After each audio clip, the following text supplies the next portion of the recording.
السلام علیکم، کیسے ہیں آپ میری یوٹیوب فیملی؟ آپ سب کو دل سے رمضان کی بہت بہت مبارک۔ تو کیسے جا رہا ہے آپ سب کا رمضان؟ کیا آپ نے رمضان کی گروسری کر لی ہے؟ میں بھی آج آپ کو اپنی رمضان گروسری تھوڑی سی شو کر رہی ہوں، لیکن ساتھ ساتھ ہم ایک بہت امپورٹنٹ اور سینسٹیو ٹاپک پر بات کریں گے۔ آج کا ٹاپک ہے نظر بد سے بچاؤ۔ ہر گھر میں کبھی نہ کبھی کسی کو نظر ضرور لگتی ہے، چاہے وہ بچے ہوں، ان کی صحت کو، پڑھائی کو، یا پھر رزق اور بزنس کو۔ نظر ایک حقیقت ہے، حدیث میں آتا ہے نظر برحق ہے۔ کبھی نظر حسد سے لگتی ہے اور کبھی صرف زیادہ تعریف یا ایکسیسو خوشی کی وجہ سے بھی لگ سکتی ہے۔ اس لیے جب بھی کوئی خوش ہو فوراً الحمدللہ ماشاءاللہ ضرور کہا کریں، اگر ہو سکے تو 2 رکعت نفل شکرانے کے بھی ادا کریں۔ اب بات کرتے ہیں نظر کی نشانیوں کی۔ بلا وجہ طبیعت خراب رہنا، بچوں کو بار بار رونا، دودھ نہ پینا، نیند نہ آنا، پڑھائی میں اچانک دل کا نہ لگنا، گھر میں چھوٹی چھوٹی باتوں پر مس انڈرسٹینڈنگ شروع ہو جانا، بزنس کا اچانک ڈاؤن ہو جانا، نئی چیز خریدتے ہی ٹوٹ جانا، یا گھر کے پودوں کا مرجھا جانا، یہ سب علامت ہو سکتی ہیں۔ لیکن یاد رکھیں سب کچھ اللہ کے حکم سے ہوتا ہے، ہمیں گھبرانا نہیں بلکہ اللہ کی طرف رجوع کرنا۔ اب سنت طریقہ کیا ہے؟ ہر صبح اور شام سورہ فلق 3 مرتبہ، سورہ ناس 3 مرتبہ اور آیت الکرسی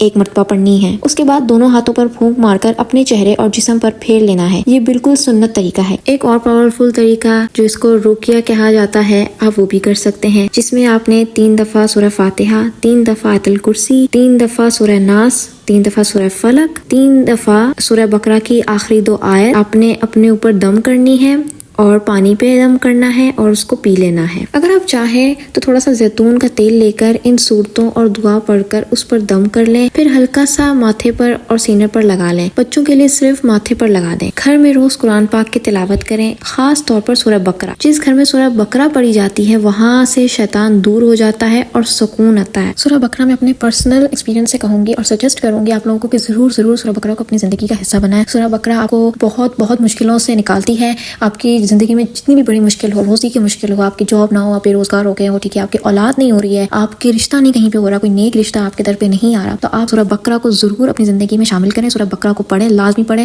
کیونکہ سورہ بقرہ ایک بہت پاورفل ایک ہتھیار ہے نظر کے خلاف، جادو کے خلاف، اسیب جو بھی ہے، جیسے آپ کو بھاری پن فیل ہوتا ہے، آپ کا دل، آپ کو انزائٹی، آپ کو پینک اٹیک، آپ کو ڈپریشن، ان چیزوں کا بھی جو حل ہے وہ سورہ بقرہ میں۔ سورہ بقرہ ایک ذہنی اور دلی سکون کا باعث بنتا ہے۔ یہ میرا پرسنل ایکسپیرینس ہے۔ میں جب بھی اپنے آپ کو میں نے جب محسوس کیا کہ مجھ پہ نظر لگی ہے یا جس سے بھی میں نے اپنا حساب کروایا وہ مجھے کہتے ہیں کہ آپ پہ اگر نظر ہے تو میں سورہ بقرہ کی طرف رجوع کرتی ہوں، بجائے کہ ہم کسی مولوی کے پاس یا کسی عالم کے پاس جا کے بولے کہ ہمارے اوپر جادو ہو گیا ہے تو اس کا توڑ نکالے۔ آپ کے ہر چیز کا حل قرآن کے اندر ہے، یہ آپ بات سمجھے۔ کوئی انسان آپ کی مشکل کو آسان نہیں کر سکتا، صرف اور صرف اللہ تعالیٰ ہے جو آپ کے مشکل کو اور آپ کی رکاوٹیں ہیں اس کو دور کر سکتا ہے۔ کوئی انسان میں اتنی طاقت نہیں ہے کہ وہ آپ کی مشکل، وہ خود انسان ہے تو آپ کی کیا مشکل کو آسان کرے گا۔ اور ایک اور چیز کہ جب آپ کو کوئی عمل کہا جائے کرنے کو، جیسے کہ میں آپ کو سورہ بقرہ کہہ رہی ہوں، تو اس کو آپ نے کرنا ہے، خود سے کرنا ہے، اپنی زبان سے تلاوت کرنی ہے، اپنے قرآن کو دیکھنا ہے، تلاوت کرنی ہے۔ لگانے کا بھی بہت ہے، اگر آپ گھر میں لگا کے رکھیں مطلب اونچی آواز میں تو برکت ہوتی ہے، گھر میں جو سکون نہیں ہوتا ہے یا کوئی بھی اس طرح کی چیز نظر ہوتی ہے وہ دور ہوتی ہے۔ لیکن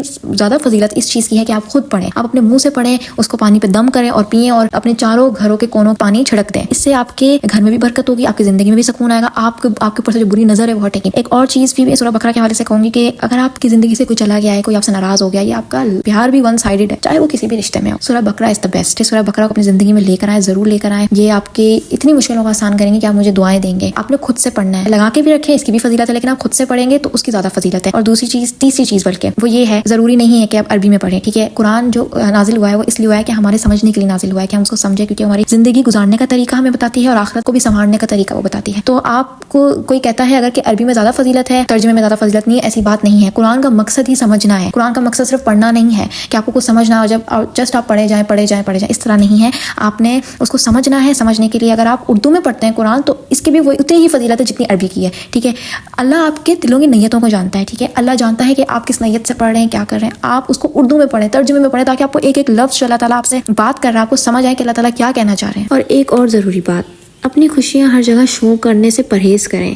یہ جو آج کل ایک ٹرینڈ چل رہا ہے شو آف کرنے کا، ولاگس جو بن رہے ہیں، جو لوگ ولاگس بنا کے اپنی ساری چیزیں دکھاتے ہیں، ہر چیز، نہ کوئی پرائیویسی ہے نہ کچھ ہے، تو یہ بھی ایک بہت بڑا جو ہے فتنہ ہے اور ایک نظر لگنے کا ایک طریقہ ہے، ٹھیک ہے۔ کپلز جو ہیں آج کل سوشل میڈیا پہ دیکھیں، لوگ بلاگرز بنے ہوئے ہیں، اپنے انٹیمیٹ مومنٹس، اپنے رومانٹک مومنٹس شیئر کرتے ہیں کپلز اپنا پیار محبت ہر کسی کے سامنے ڈسپلے نہ کریں. ہر چیز میں احتیاط ضروری ہے. صبر اور شکر کو اپنی زندگی کا حصہ بنا لیں. اگر آپ 3 وقت حلال روزی کھا کر اپنی چھت کے نیچے سکون سے رہ رہے ہیں تو یقین کریں آپ اللہ کے نزدیک بہت امیر ہیں. چلیے آخر میں دعا کرتے ہیں.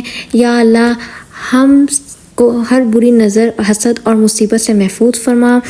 ہمارے بچوں ہمارے گھروں اور ہمارے رزق میں برکت عطا فرما. ہمارے رمضان کو قبول فرما. آمین ثم آمین. اگر ویڈیو پسند آئے تو لائک اور شیئر ضرور کریں. کمنٹ میں آمین لکھنا نہ بھولیں. ملتے ہیں نیکسٹ بلاگ میں. تب تک کے لیے اللہ حافظ. فی امان اللہ.